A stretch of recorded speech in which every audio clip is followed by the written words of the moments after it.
পৃথিবীতে সে সবচেয়ে ধনী, যার একটি সুন্দর মন আছে, যার মনে নেই কোনো অহংকার, নেই কোনো হিংসা, আছে শুধু অন্যের জন্য ভালোবাসা।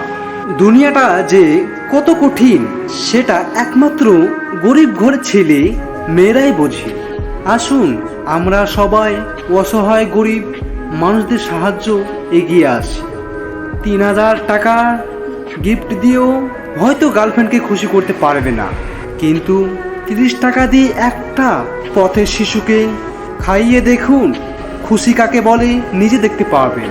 গরিব সে ব্যক্তি নয় যে অল্প সম্পদ নিয়ে সন্তুষ্ট থাকে, বরং গরিব সে ব্যক্তি যে বেশি সম্পদ থাকার পরেও আরও বেশি চায়। একটি ভাইরাস আছে যা বছরের পর বছর ধরে বহু মানুষকে হত্যা করে আসছে। সেই ভাইরাসটি হলো ক্ষুধা। এটির কিন্তু ভ্যাকসিন আছে, ভ্যাকসিনটি হলো খাদ্য। তবে এ নিয়ে কেউ কথা বলে না, কেউ চিন্তা ভাবনাও করে না।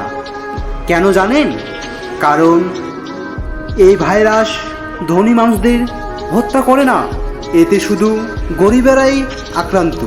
বড় লোকের মেয়ে তুমি, কত ছেলে তোমার পিছনে ঘুরবে।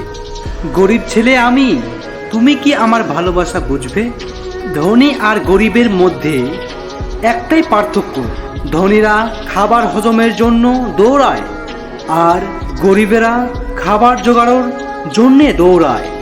গরিবকে কখনো অবহেলা করো না, কারণ ধনী হতে অনেক সময়ের প্রয়োজন, কিন্তু গরিব হতে বেশি সময়ের প্রয়োজন হয় না।